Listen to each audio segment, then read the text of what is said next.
நம்ம இன்னைக்கு வந்திருக்கக்கூடிய இடம் பாத்தீங்கன்னா எல்லாமே குடிக்குங்க. எது வேணா அதையும் வெளிய இருந்தாலும் இருக்க மாட்டேங்க. குண்டு ஊசி இந்த மாதிரி ஏதாச்சும் வருங்க. குத்திடுதுன்னா அப்புறம் தொந்தரவாயிருங்க. ஃபங்க்ஷனுக்கு அட்டன் பண்றேன். அட்டன் பண்ணிக்கிங்க. காத்துக்கும் தாங்கு. கூலிங் நல்லா இருக்கும் உள்ள. எவ்வளவு கூலிங்கா இருக்கு பாருங்க. செமையா இருக்கு. இது ஜெர்சிங்க. வேலைப்பாடு நேரம் இதெல்லாம் ஒண்ணு வீணாகாது. டக்கு டக்கு டக்குன்னு வேலையை முடிச்சிடுறீங்க. ஆமா, வெளிய வரும்போது அப்பப்போ அள்ளி போட்டுருவோம். அவ்வளவுதான். யூரின் இங்க வர இங்க போங்க, வேணும் எடுத்துக்கலாம். வேணும்னா அப்படியே மோந்து அப்படி ஊத்திக்கலாங்க. அப்போ ப்ரெஷர்ல தான் ஓடிட்டு இருக்குங்க. சிட்டிக்குள்ளேயும் தாண்ட முடியாது. வெளியே வந்ததுக்கு அப்புறம் ஃப்ரீயா தான் இருக்கிறேன். அப்புறம் வெளியில பால் கறக்கிறது, வெளியே கொண்டு பால் சப்ளை பண்றது. பணத்தை சம்பாதிக்கணும்ட்டு ரொம்ப ஸ்ட்ரெஸ்ஸான ஒரு வாழ்க்கையை தான் வாழ்ந்துட்டு இருக்காங்க. அவங்களோட குழந்தைகளையோ குடும்பத்தையோ பார்க்க கூட நேரம் இல்லை. நீங்க அவங்களுக்கு கொடுக்கக்கூடிய ஒரு அட்வைஸ் எப்படி நம்ம பண்ணா இதுல ஜெயிக்க முடியும் அப்படிங்கறத கொஞ்சம் சொல்லுங்கய்யா.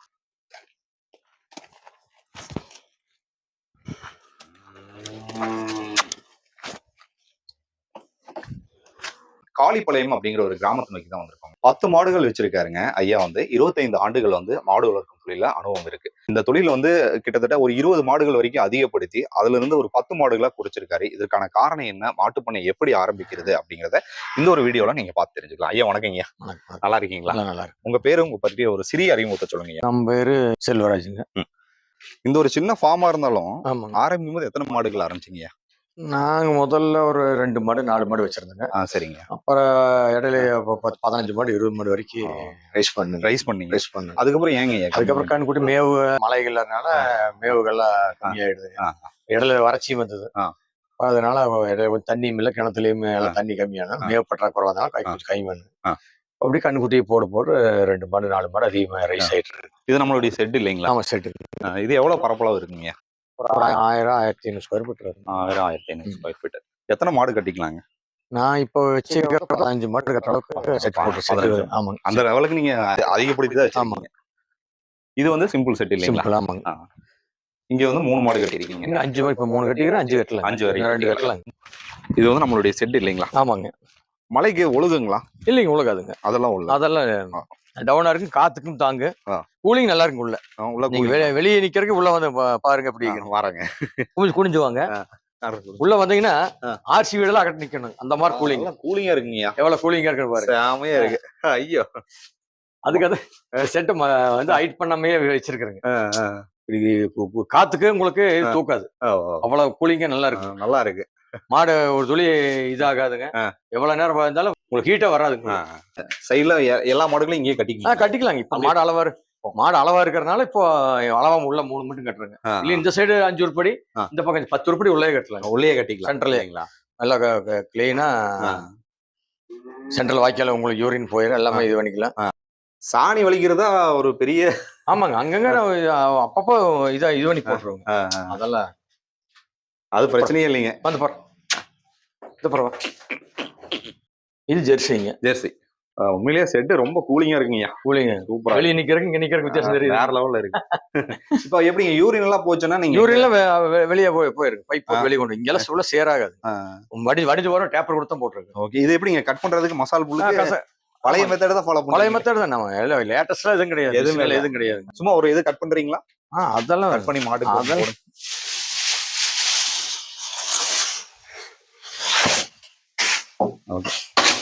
அவ்வளவுதான். டப்புன்னு முடிச்சிட்டீங்க.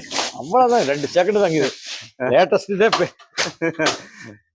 பழைய மெத்தடெல்லாம் நீங்க ஃபாலோ இது இப்போ புதுசா வந்த மிஷின் எல்லாம் எதுவும் பயன்படுத்தவே வேண்டியது இல்லைங்க.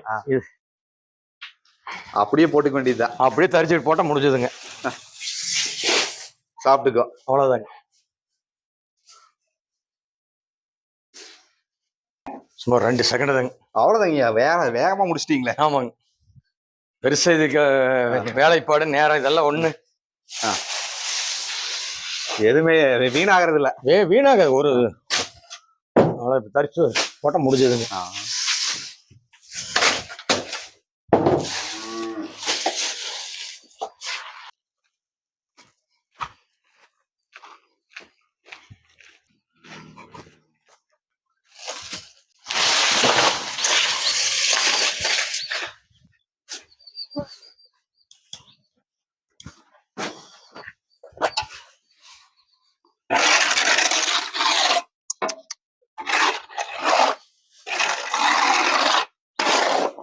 டக்கு டக்கு டக்குன்னு வேலையை முடிச்சிடுறீங்க. ஆமா, வெளியே வரும்போது அப்பப்போ சாணி போட்டு வெடிச்சு அள்ளி போட்டுருவோம். அவ்வளவுதான். அதுக்கு நேரமெல்லாம் ஒதுக்க மாட்டேங்க.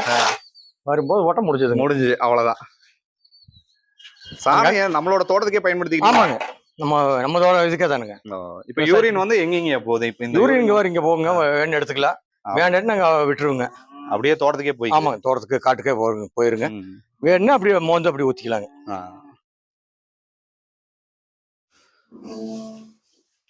ரொம்ப வெயில் வந்து பச்சை நெட் இறக்கி விட்டுருக்குங்க. அந்த சைடு மட்டும் இறக்கி விடுங்க. ஒரே ஒன்றும் பிரச்சனை இல்லைங்களா? பிரச்சனை இல்லையா? இது வந்து எப்படிங்கய்யா, இது மழையெல்லாம் வந்தா அந்த மழை வந்து சாரல வந்து பிரச்சனை இல்லைங்க. வெயில் அதிகமாயிடுச்சுன்னா கொஞ்சம் அப்படி இறக்கி விட்டா கொஞ்சம் கூலிங்கா இருக்குங்க, வெயில் படாது.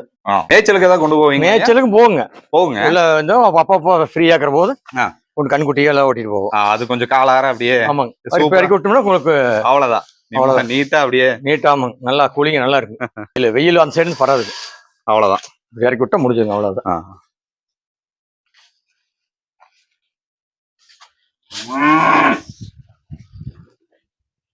வரத்தட்டும் போடுவீங்களா? வரத்தட்டும் போடுவோம், பச்சையும் போடுவோங்க, இல்ல கலந்து போடுவோங்க.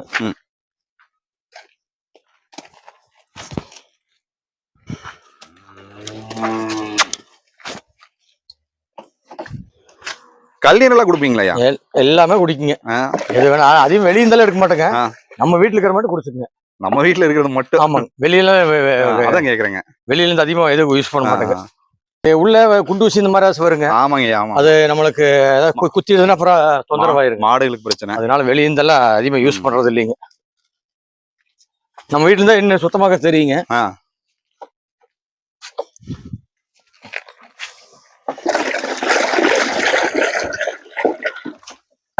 அப்பா காலத்துல இருந்து விவசாய தொழில் இதுதான் பண்ணிட்டு இருக்கேன். நான் வேற தொழில ஃபீல்டுல இருந்தா அப்புறம் அப்பா இதானதுக்கு அப்புறம் தவறுனால இப்போ விவசாயத்துக்கு இதுல இறங்கிட்டீங்க. முன்னாடி நீங்க என்ன பணி புரிஞ்சுட்டு இருந்தீங்க? இதுக்கு முன்னால வந்து பணி புரிஞ்சு வந்து நம்ம டிரான்ஸ்போர்ட்ல கண்டக்டரா தான் இருந்தேங்க. என்ன டிரான்ஸ்போர்ட்ல கண்டக்டர், அதாவது அரசு பண்ணீங்களா? தனியார் துறையில ஒரு 20 வருஷ காலம் இருந்தேங்க, பணி புரிஞ்சிருக்கீங்க. அப்புறம் ஐயா தவறுனால அப்புறம் மறுபடியும் விவசாயத்துக்கு திரும்பி வந்துட்டீங்க. அங்க நீங்க வந்து பணிபுரியும் போது நீங்க இறுதியா நிக்கும் போது எவ்வளவு சம்பளம் நீங்க வாங்கிட்டு இருந்தீங்க? அங்க சம்பளம் ஒரு 7000 8000 வாங்கி. எந்த ஆண்டுங்க? 2012. ஓகே. அப்போ வந்து நீங்க எந்த ஏரியால நீங்க ரூட் கண்டக்டர்? இங்க மேட்டுப்பாளையம், கோயம்புத்தூர். ஓகே. இது வந்து எனக்கு தெரியுங்க, நான் இந்த காரமடைங்க தாங்க, நாங்க கோயம்புத்தூர் மாவட்டம் தான். இந்த ரோடு வந்து பாத்தீங்கன்னா அந்த காலகட்டங்கள்ல இந்த டபுள் சைடு வந்து அதாவது 2 வே பண்றதுக்காக ரோடு வந்து போட்டுட்டு இருந்தாங்க. அந்த சூழ்நிலையில ஒரு 2 ட்ரிப் அடிக்கிறதுக்குள்ளேயே பயங்கர கஷ்டமா. ஆமாங்க. அது எவ்வளவு அந்த ஒரு ஸ்ட்ரெஸ் எப்படி இருந்துச்சுங்க? அப்போ ப்ரெஷர்ல தான் ஓடிட்டு இருக்குங்க. ரொம்ப டிரைவர் ஆகட்டும், கண்டக்டர் எல்லாருமே நாங்க வந்து டைமிங் எடுக்குவாங்க, டைம் எடுக்க முடியாது. அந்த ஓவர் இதுலயே தான் ஓடிட்டு இருந்ததுங்க, மைண்ட் செட் போறாம டைம் எடுக்க முடியாதுங்க. எங்களுடைய வலுக்கட்டாயத்துல தான் ஒரு பக்கம் போய் ஏதாச்சும் டிராபிக் 5 நிமிஷம் ஆயிட்டாலும் கூட அந்த டைம் எடுக்க முடியாது. ஆனா இன்னைக்கு ரோடு வசதி நல்லா இருக்கு, இன்னைக்கு பிரச்சனை இல்லை. அன்னைக்கு வந்து 100% டைம் எடுக்கவே முடியாது. ஏன்னா பெருநாயக்கம்பாளையத்துல பாத்தீங்கன்னா அந்த பாலம் வந்து கட்டினதுக்கு அப்புறம் ரொம்ப சௌகரியமா இருக்குது. இப்ப நல்லா இருக்கு. சிட்டிக்குள்ளேயுமே தாண்ட முடியாது, சிட்டி தாண்டறதுக்கே அரை மணி நேரத்துக்கு மேல ஆயிருங்க. எங்களுக்கு 1 மணி நேரத்துல ரன்னிங் டைம். இந்த 1 மணி நேரத்துல டைம் வந்து இவ்வளவு டிராபிக்ல நான் ஸ்டாப் நிறுத்தி பேச்சர் ஏத்தி இறக்கி வந்து சேர முடியாது. ஒரு நாளைக்கு எவ்வளவு ட்ரிப் நீங்க அடிக்க வேண்டியதா இருக்கும்? நாங்க ஒரு நாளைக்கு 16 ட்ரிப் அடிக்கணுங்க. அப் அண்ட் டவுனா? Up and down. அது ரொம்ப சிரமமா இருக்குங்க. ஆமாங்க, ரொம்ப கஷ்டம் இல்லைங்க. நைட்டு மத்தியானம் எடுத்தோம்னா நைட் வரைக்கும் இப்படி 5 10 ட்ரிப்புங்க நைட்டு. 12:45 எடுத்தோம்னா நைட்டு 10:30 மணி வரைக்கும் ஆல்ட் அடிக்கிற வரைக்கும் 10 ட்ரிப்புங்க. காலையில 5:45 6:30 செட் அவுட் பண்ணா 12:30 மணிக்குள்ள 6 ட்ரிப்பு, 3 ட்ரிப். ரொம்ப சிரமமான ஒரு ஒர்க் தான். ஆமா. சோ அந்த ஒரு ஸ்ட்ரெஸ்ஸா இருக்கக்கூடிய அந்த ஒர்க்கை நீங்க பண்ணிட்டு இருக்கும்போது உங்க ஐயா வந்து பாத்தீங்கன்னா மாடுகள் வந்து வளர்த்து அவரு அது போக விவசாயமும் பண்ணிட்டு இருந்திருக்காரு. அப்போ அவர் வந்து ஒரு காமான ஒரு லைஃப்ல இருந்திருக்காரு. அதாவது ரிலாக்ஸ்டா நம்ம யாருக்கும் பயப்பட வேண்டியதில்லை, நம்ம தொழிலே நம்ம அப்படிங்கிற மாதிரி. அந்த ஒரு தொழிலை வந்து நீங்க ஐயாவுக்கு பிற்பாடு நீங்க இந்த தொழில நீங்க வரும்போது உங்களுக்கு மனநிலை எப்படி இருந்துச்சு? அந்த ஒரு ஸ்ட்ரெஸ்ல இருந்து வெளியே வந்ததுக்கு அப்புறம் ஃப்ரீயா தான் இருக்கிறேங்க. மனசு எப்படி இருக்கு? நான் வந்து அப்புறம் பால் தொழில் கூட சப்போர்ட் பண்ணி வெளியில பால் கறக்கிறது, வெளியே கொண்டு பால் சப்ளை பண்றது, அதுக்கு கூட அடிஷனல் இதையும் வச்சுட்டு தோட்ட விவசாயம் பார்த்துட்டு வெளியில பால் சப்ளை பண்ணிட்டு இருக்கேன்.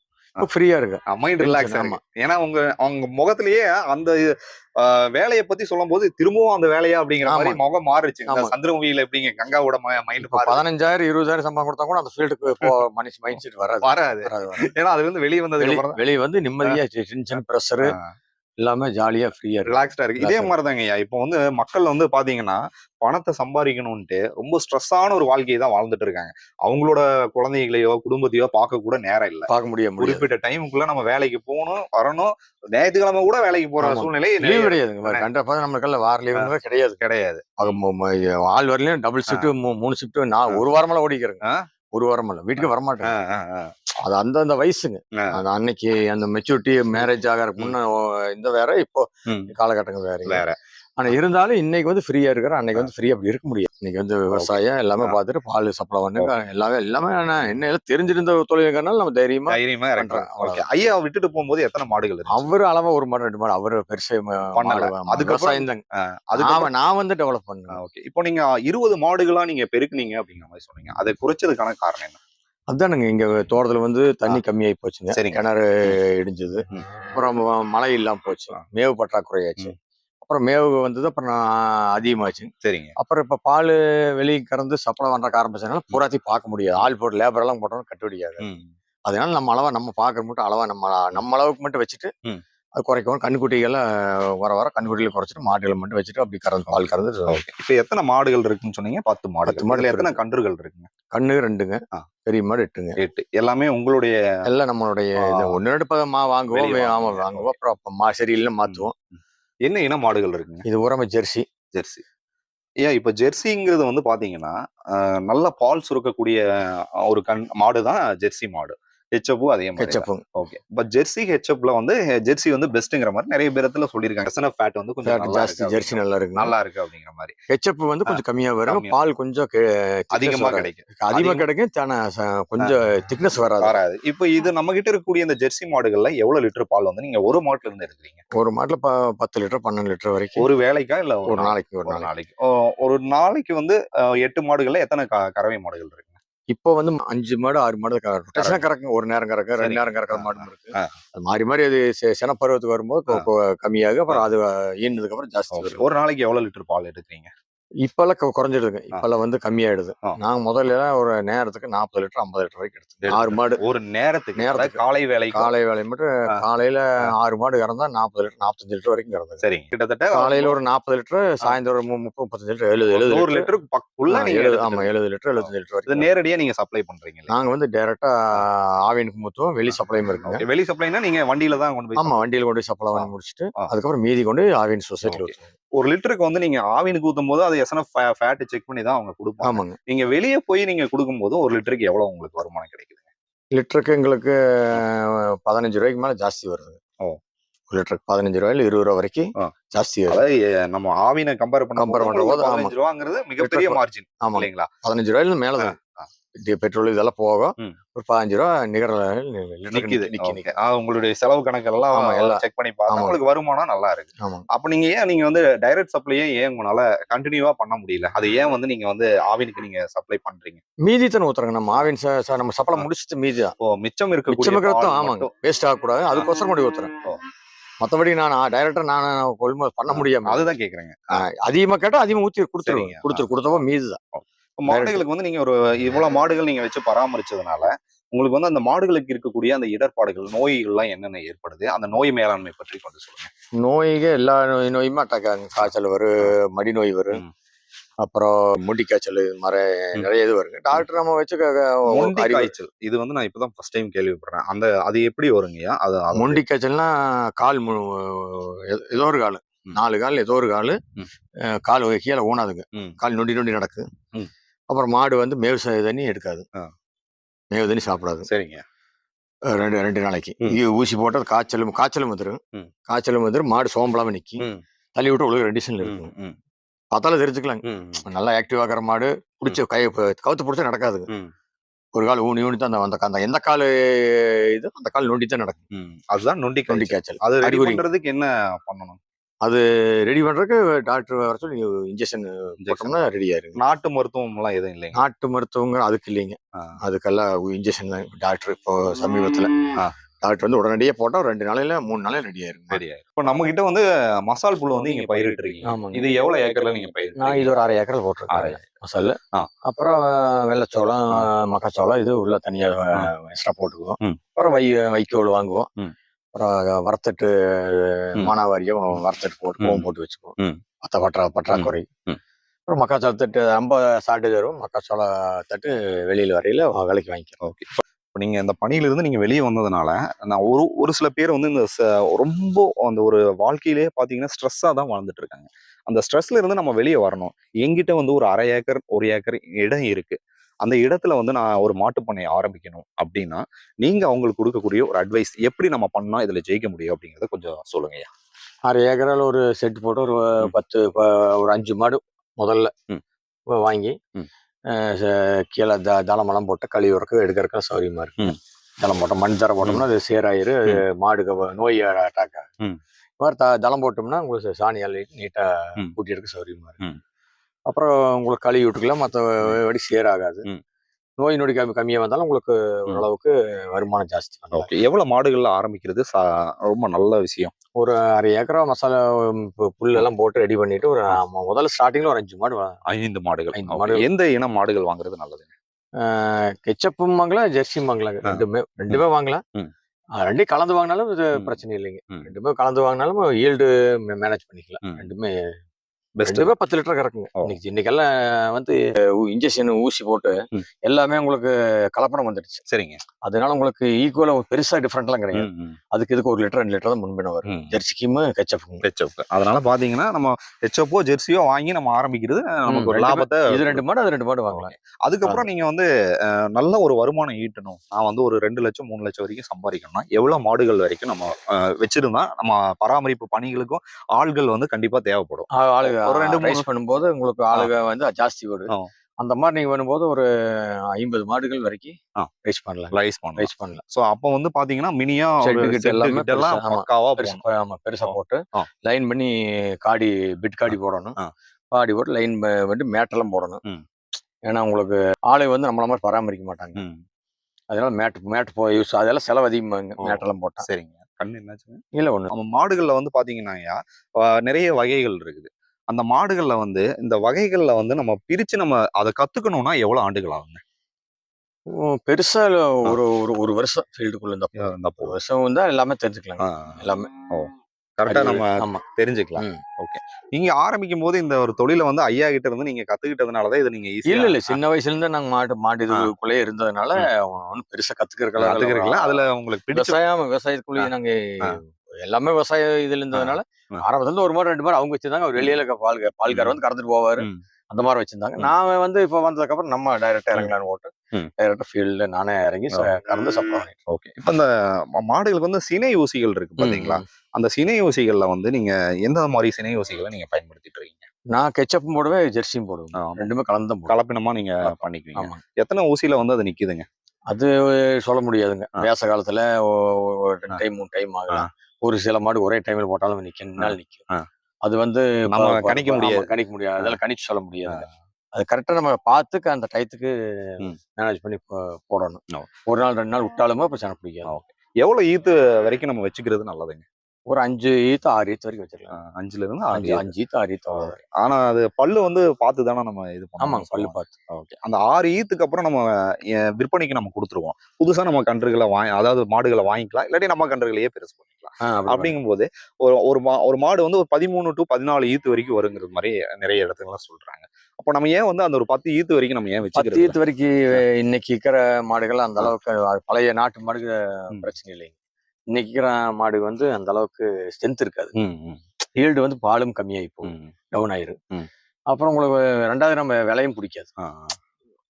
ஒரு 5,000 10,000 அப்படித்தான் கொடுக்க முடியும். ஓ! அதுக்கு நான் ஒரு அத 5 ஈத்து 6 ஈத்துன்னா ஒரு சென்னையில கொடுத்தோம்னா நம்மளுக்கு ஒரு லாபம் நிக்குது. லாபத்தை பார்க்கலாம். ஓ! அது ஒரு நீங்க சொல்றது சரியான ஒரு ஆமா. பாயிண்ட் தான். நாளுக்கு ஆ. நாள் ஆக அதோட இது ஆ. கம்மியாகும். ஓ! ரேட் கம்மியாகும். ரேட் கம்மியாயிரும். ஒரு மாட்ட வந்து நீங்க 6 வருடம், அதாவது நீங்க சொல்றபடி பார்த்தீங்கன்னா, ஈத்துல இருந்து 6 ஈத்து வரைக்கும் 6 நம்ம ஈத்து. வச்சுக்கலாம். ம். அது வரைக்கும் நல்லா ஹீல்டு நல்லா இருக்கும். ஈல்டு நல்லா இருக்கு. ஆ. ஆக்டிவா இருக்குங்க. ஆக்டிவா இருக்கும். அதுக்கப்புறம் மாட்டினுடைய தன்மை வந்து எல்லாமே டவுன் ஆயிருங்க. டவுன் ஆயிரும். அப்போ வந்து நம்ம விற்பனைக்கு ஆமா. குடுத்துட்டு வேற மாடு எல்லாமே நம்ம ஆ. பால்லயும் டவுன் ஆகும். ம். ரேட்லயுமே டவுன் ஆகும். டவுன் ஆயிரும். 2மே நம்மளுக்கு ஆ. லாஸ் தான். லாஸ் தான். ஓகே. இந்த பராமரிப்புக்கு வந்து நீங்க மட்டுமே பராமரிச்சு பண்ணிக்கிறீங்களா? எப்படி? நான் மட்டும் தாங்க. வேற ஆளெல்லாம் லேபர்லாம் கிடையாது. நீங்களே பார்த்துக்கிறீங்க. ஆமா. காலையில எத்தன மணிக்கு ஆரம்பிப்பீங்க? காலையில ஒரு 5 மணிக்கு 5 மணிக்கு ஆரம்பிச்சு ஆரம்பிச்சு பால் கறந்து கொண்டு ஊத்தி போட்டு வந்து ஆ. மறுபடியும் அப்புறம் தண்ணி வைக்கும் மேவு வருதெல்லாம் ஆ. அதுக்கப்புறம் கரெக்டா இருக்கும் அதுலயே. ஆமா, மேவு correct ஆ மாலை வேளையில மாலையில நான் சாயந்தரம் ஒரு 3:30 மணி 4 மணிக்கு ஆரம்பம். 6 உங்களோட மணி ஆ. 6 மணிலேருந்து 7 மணி 8 மணி வரைக்கும். உங்களோட அந்த ஒரு கண்டக்டர் பணிக்கு நான் திருப்பி வரேன். இப்போ நீங்க சொன்னது வந்து இந்த ஒரு தொழில் வந்து பீஸ்ஃபுல்லா இருக்குங்கிற மாதிரி நீங்க சொன்னீங்க. ஆனா இதே தொழில்ல வந்து உங்களுக்கு வந்து ஏதாவது உற்றார் உறவினர்களுடைய ஒரு நல்ல நிகழ்வோ, அவங்களுடைய திருமண நிகழ்வோ அந்த மாதிரி எல்லாம் நம்ம மாடுகளை விட்டு போகக்கூடிய ஒரு சூழ்நிலை இருக்கா? போயிட்டு வருவோம். எப்படி அதை நீங்க எப்படி அது பாத்துக்கிறீங்க? டைமிங் பொறுத்து. அதை நீங்க வந்து இடையில நீங்க இடையில அதுக்கு தகுந்த மாதிரி அட்வான்ஸா பால் கறந்துட்டு போவேன். இல்லைன்னா இடப்பட்ட நேரத்துல போவேன். அந்த மாதிரி நீங்க மாத்திக்குவோம். சில பேர் வந்து எங்களால எங்கேயுமே போக முடியலங்கிற ஒரு விஷயங்களையும் அவங்க இல்ல நான் எல்லா ஃபங்க்ஷனுக்கும் அட்டன் பண்ணிக்குவீங்க. பரவாயில்லைங்க. அதாவது நீங்க அதை சிம்பிளா நீங்க பிரிச்சுக்கிறீங்க. நான் டைமுக்கு பால் ஊத்துற அட்வான்ஸா முன்னால கறந்துருவேன். எல்லாம் வேலையை முடிச்சு போட்டு நேரத்துல இல்லைன்னா மத்தியான டைம்ல போயிட்டு வருவேன். இல்லைன்னா அது ரொம்ப முடியாத சூழ்நிலைக்கு அப்புறம் ஆல்டர்னேட்டர் வீட்டுல போக சொல்லி நான் இருந்து மாத்திக்க வேண்டியதுதான். ஓகே. இப்போ மாடுகளுக்கு வந்து பால் உற்பத்தி அதிகப்படுத்துறதுக்கு எஸ்என்எஃப் ஃபேட் அதிகப்படுத்துறதுக்கு என்னென்ன மாதிரியான தீவனங்கள் நீங்க கொடுத்துட்டு இருக்கீங்க? நாங்க எஸ்கேஎம், இந்த கிரிசி, குச்சி தீவனம், கோதுமை தவிடு, அப்புறம் பருத்திக்கொட்டை புண்ணாக்கு, கடலை புண்ணாக்கு, இந்த மாதிரி தான் கொடுக்குறேன். இதெல்லாம் கொடுக்கும்போது நல்லா இருக்கு. பால் நல்லா இருக்கு. நல்லா இருக்கு. ஓகே. அது எஸ்என்எஃப் நல்லா இருக்கு, ஃபேட் நல்லா இருக்கு. தவிடு நல்லா நிலந்தவிடு கூட மிக்சிங் பண்ணி இன்னும் நல்லா இருக்கு. அது மிக்ஸ் பண்ணி கொடுத்தா என்ன நல்லா இருக்கு. மசால் புல்லு கொடுக்கறதுனால பால் உற்பத்தி அதிகமாகுங்களா? இது எப்படிங்க? மசால் புல்லுக்காக பால் ஏறாதுங்க, ரைஸ் ஆகாது, பெருசா ரைஸ் ஆகாது, குறையாம அப்படியே நார்மலா கறக்குங்க.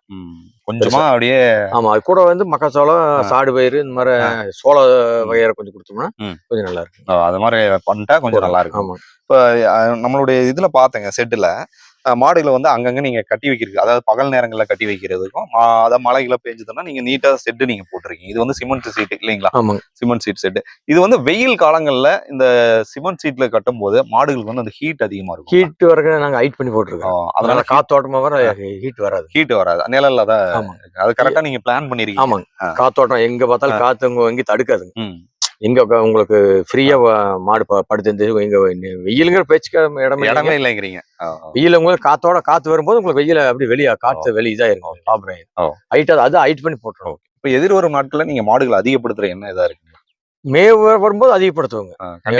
கண்டிப்பா அதிகப்படுத்துவோம். ஒரு மாடு 2 மாடு 10 மாடு வரைக்கும் அதிகப்படுத்துவேன். கறக்கிற மாடுகளை, ஏன்னா நம்ம கறக்கறக்கெல்லாம் ஆள் போடுறது இல்லை, எல்லா லேபர்லாம் கிடையாது. சரிங்க. இல்லாம நம்ம எவ்வளவு கெப்பாசிட்டி பண்ண முடியுமோ ஆள் இல்லாம லேபர் இல்லாம நம்மளால பண்ணோம்னா ரைஸ் பண்ணிக்கலாம். சரி, இப்ப சம்மர் டைம், இது வந்து ஒரு மே மாத காலம். இந்த கால சூழ்நிலையில ஹீல்டு அதிகமா இருக்குமா, இல்ல மழை காலங்கள்?